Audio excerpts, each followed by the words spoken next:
start today with important topic that is features of bailment.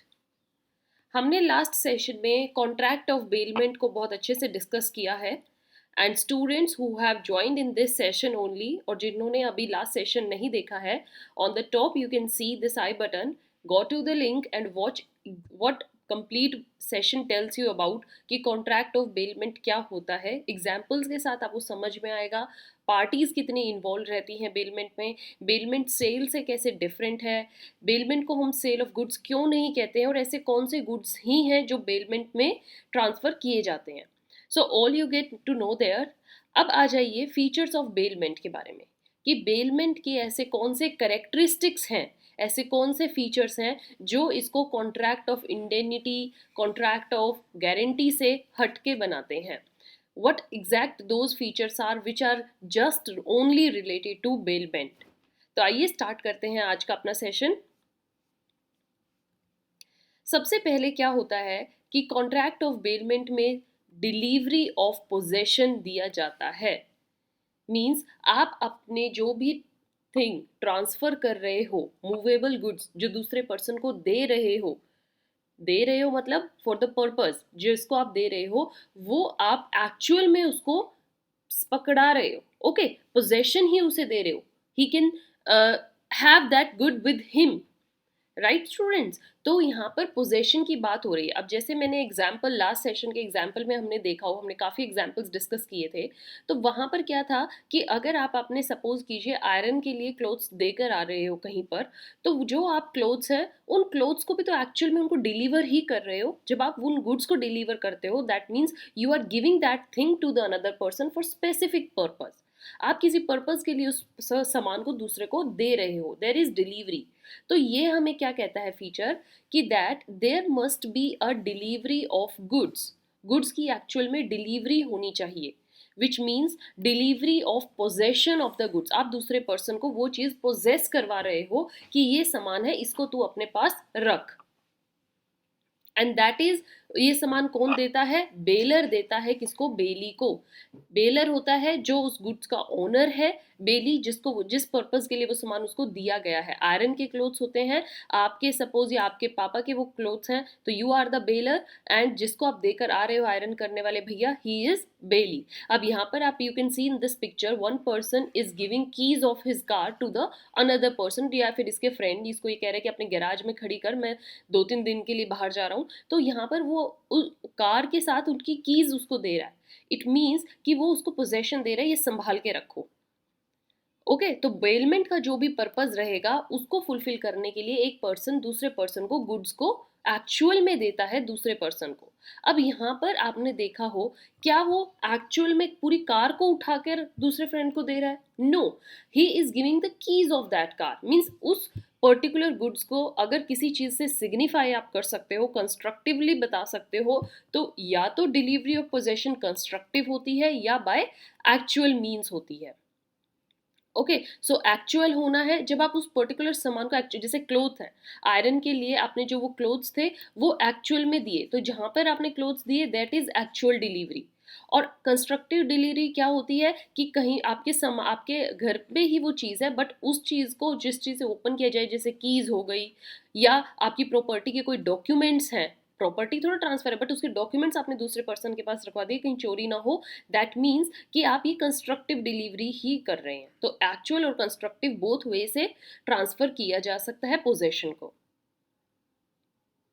Now second feature my dear students, it is delivery upon contract. जब आप दूसरे को कुछ सामान deliver कर रहे हो तो साथ में आप कॉन्ट्रैक्ट बनाते हो, कॉन्ट्रैक्ट पर ही हम डिलीवर करते हैं एक सामान को दूसरे को।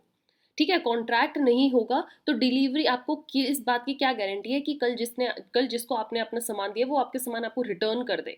हाँ, कॉन्ट्रैक्ट होगा तो ये होगा कि you have both agreed on certain terms and condition, और वो कॉन्ट्रैक्ट में लिखी है। कॉन्ट्रैक्ट के थ्रू आप दूसरे पर्सन को स्यू भी कर सकते हो,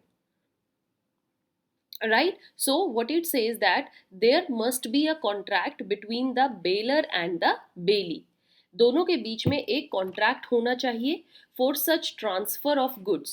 ओके, गुड्स को ट्रांसफर करने के लिए दोनों ने एक कॉन्ट्रैक्ट बनाया हो, प्लस उसको कैसे रिटर्न करना है ये भी उसमें मेंशन हो। अगर कोई भी कॉन्ट्रैक्ट दोनों पार्टीज के बीच में नहीं है, देन वो बेलमेंट भी नहीं है, उसको आप बेलमेंट भी नहीं कहोगे। Moreover, contract can either be expressed or implied. Written contract भी हो सकता है या through implication भी वो contract हो सकता है, but contract होना must है। Contract नहीं है, then you cannot call it a bailment. Let's understand it through exception. एक एक्सेप्शन इस चीज की है, तो क्या एक्सेप्शन दी गई है? देखिए, कॉन्ट्रैक्ट होना जरूरी है, बट ये अगर एक्सेप्शन होगी तो इसमें कॉन्ट्रैक्ट ना भी हो तभी भी वो बेलमेंट कहलाई जाएगी। It is very important students, exam में एक्सेप्शन के पूछने के चांसेस बहुत होते हैं, तो I am putting here star for you. अगर आपका सामान गुम हो गया है, if the good is lost, और जिस पर्सन को वो सामान मिला है उसको क्या बोलते हैं हम? फाइंडर। ये मैं ऑलरेडी बता चुकी हूँ एक सेशन में। तो if someone find any lost good, या उसको सड़क पे पड़ा मिला है, कहीं पर रखा मिला है, तो वो समझो क्या हुआ? उस सामान का finder. And he will be seen as the bailee. अब उसके पास जो वो सामान है वो किसी और का छोड़ा गया सामान है, किसी और के पास से वो सामान गुम हो गया और उस पर्सन को अब वो सामान मिला है। तो जब तक उसको उसका एक्चुअल ओनर नहीं मिलता है, मतलब उसने वो पूरी कोशिश करेगा कि जब तक वो एक्चुअल ओनर ना मिले तब तक वो उस सामान को एज अ बेली अपने पास रखेगा। तो अब देखा जाए तो जिस ओनर का वो सामान है और जिस पर्सन को मिला उनके बीच में कॉन्ट्रैक्ट हुआ ही नहीं है, स्टिल यहाँ पर एक बेलमेंट है। इसीलिए माय डियर स्टूडेंट्स इसको एक्सेप्शन की कैटेगरी में रखा है। So even if there was no contract of bailment, या फिर डिलीवरी भी नहीं हुई है, वो तो सामान गुम हुआ और उसको मिला है, स्टिल ये एक कॉन्ट्रैक्ट के सॉरी एक सिचुएशन के थ्रू बेलमेंट की कैटेगरी में आता है। सो अ फाइंडर ऑफ गुड्स वो होता है जिसको कोई सामान गुम हुआ, फाउंड हुआ हो, मिला हो, बिलोंगिंग टू समवन एल्स, वो सामान किसी और का है, kept it under in a position until the owner is of the good is found. जब तक उस सामान का ओनर उसको नहीं मिलता वो उसको अपने पास एज अ बेली ही रखेगा। And this leads to an involuntary form of bailment contract है ये। द फाइंडर के पास वो सारे राइट्स हैं और ड्यूटीज हैं जो एक बेली के एक्चुअली में होते हैं। ओके अब हम पढ़ते हैं थर्ड फीचर इसका। थर्ड फीचर क्या कहता है? Delivery must be for some purpose. जब आप किसी को कोई सामान दे रहे हो, it should not be like a gratuitous act. Suppose एक लेडी है, वो अपनी डॉटर को कह रही है कि ये मेरी ज्वेलरी है, ये मैं तुझे दे रही हूँ, it's a gift, it's not something you are giving that thing for some purpose. Right students, तो जब आप किसी को कोई सामान दे रहे हो तो उसके पीछे एक कारण होना जरूरी है, एक पर्पज होना जरूरी है। जैसे आप आयरन के लिए क्लोथ्स देकर आ रहे हो तो पर्पज था कि आपको उनके क्लोथ्स की मेंटेनेंस चाहिए, आयरन करवाना है। यहाँ पर जो हमने एग्जाम्पल देखा, एक पर्सन दूसरे को गाड़ी की चाबी दे रहा है, वो क्यों? क्योंकि वो 2-3 दिन के लिए घूमने जा रहा है, वो अपनी सिक्योरिटी के लिए दूसरे पर्सन को कार दे रहा है। सेम वे हमने एक और एग्जाम्पल किया था, एक पर्सन जो है वो अपनी फ्रेंड की सिटी में आकर रहना चाह रहा है, तो वो अपने फ्रेंड को कह रहा है कि इतने मेरे को एक अच्छा सा प्लेस टू लिव मिलता है, please keep my this furniture in your house. So that is also a bailment, क्योंकि पर्पज बिहाइंड दैट इज कि he is looking for a house, he is looking for a place to live. So ये feature हमें क्या कह रहा है? It is essential that there must be a purpose for which the delivery of the goods takes place. ये बहुत ज़रूरी है कि आप जो डिलीवरी कर रहे हो दूसरे पर्सन को, उसके पीछे एक कारण हो। अगर कंप्लीट पर्पज हो गया है, जिस भी कारण के लिए आपने सामान दे रखा था बेलमेंट का, the good is not accounted for, still वो सामान दूसरे पर्सन के पास ही है, then bailment can not arise, तब बेलमेंट नहीं होगी। अब यहाँ पर क्या था कि एक पर्सन दूसरे पर्सन से उसका हॉर्स मांग के आया है क्योंकि उसको राइड करना था, तो राइडिंग के लिए दूसरे पर्सन से लेकर आया है, इसका मतलब कि उसका पर्पस हो गया। उसने 2 days के लिए मांगा था राइडिंग के लिए, बट 3 days हो चुके हैं, स्टिल उसने उसका जो हॉर्स है उसको रिटर्न नहीं किया। तो जो जैसे ही 3rd day स्टार्ट हुआ, स्टूडेंट्स बेलमेंट वहां उस दिन नहीं है, कॉन्ट्रैक्ट नहीं है। So this is an important feature as it separates it from other relations, जैसे एजेंसी हो गया, कॉन्ट्रैक्ट ऑफ एजेंसी, ये वैसा नहीं है। ठीक है, पर्पस पर होना चाहिए और पर्पस कंप्लीट होते ही रिटर्न भी करना चाहिए। आइए देखते हैं फोर्थ फीचर सेम बेलमेंट का। ये कहता है रिटर्न ऑफ गुड्स। जो सामान आप लेकर आए हो उसका रिटर्न होना भी जरूरी है। You can not keep that good of someone else to your place for a long time और फॉर अनसर्टेन पीरियड। वो आप अपने पास नहीं रख सकते। जिस टाइम तक आपको सामान मिला है, जिस पर्पज के लिए मिला है, if get completed, go and return that product. So what it says that after the completion of the purpose, जैसे ही वो पर्पज पूरा हुआ, गुड्स को डिलीवर करना चाहिए वापस बेलर को ही, जो उनका एक्चुअल ओनर है।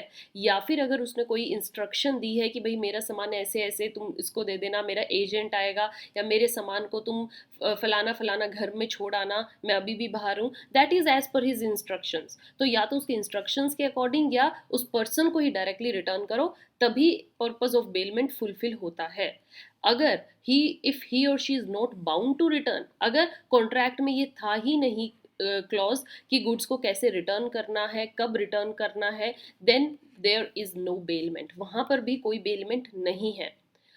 स्टिल अगर कोई एग्रीमेंट है दोनों के बीच में रिटर्न करने का, एंड इक्विवेलेंट एग्रीमेंट लिखा गया, बट गुड्स वो नहीं है, कुछ और गुड्स हैं, ठीक है। सपोज एक पर्सन दूसरे पर्सन से उसका हॉर्स मांगने गया, और इन रिटर्न उसने कहा कि जब तेरा पर्पस पूरा हो जाए तो मुझे कार्ट दे देना, अपनी हॉर्स कार्ट होती है ना, ठीक है, बैलगाड़ी टाइप्स, तो वो गाड़ी दे देना, कार्ट। तो यहाँ पर क्या आप सेम गुड को रिटर्न में नहीं मांग रहे हो, स्टिल यहाँ पर भी बेलमेंट नहीं है। बेलमेंट होती है सेम गुड इन रिटर्न, जो सामान आपने दिया था उसी को ही वापस मंगवाना। तो अब हम देखते हैं इसमें क्या है, देखिए एग्जाम्पल में, a tailor receives a sari for stitching as he is the bailee. उसको एक लेडी से साड़ी मिलती है और इसको स्टिच करना है, ब्लाउज स्टिच करना है या कुछ ऑल्ट्रेशंस करनी है, तो यहाँ पर जो टेलर है वो बेली है, क्योंकि उसको किसी का सामान मिला है। और जैसे ही साड़ी स्टिच हो जाती है, रेडी हो जाती है, tailor is suppose to return it to the bailor. Bailor मतलब उस लेडी को वो वापस से ये रिटर्न करेगा। More over it is necessary, अगर बेली ने, उस लेडी ने कोई भी ऐसी इंस्ट्रक्शंस दी हैं कि तुम्हारे पास मेरी एक हाउस कीपर आएगी लेने या someone else, then bailee to follow that instructions given by the bailor for the purpose of return, और उसको एज इट इज़ उसको रिटर्न करना है। सिंपल ये बात बोली गई है। सो आई होप स्टूडेंट्स आपको ये सारे फीचर्स कॉन्ट्रैक्ट ऑफ बेलमेंट के समझ में आए हैं, क्या क्या चीज़ें नेसेसरी होती हैं, and what are those important things जो कॉन्ट्रैक्ट ऑफ बेलमेंट को कंस्ट्रक्ट करती हैं। So with this session is over. We'll meet you in the next session. Till then, keep watching, keep sharing. You can see here our email address, and we are available on Telegram too. You can go and watch out the PDF of these sessions. Thank you.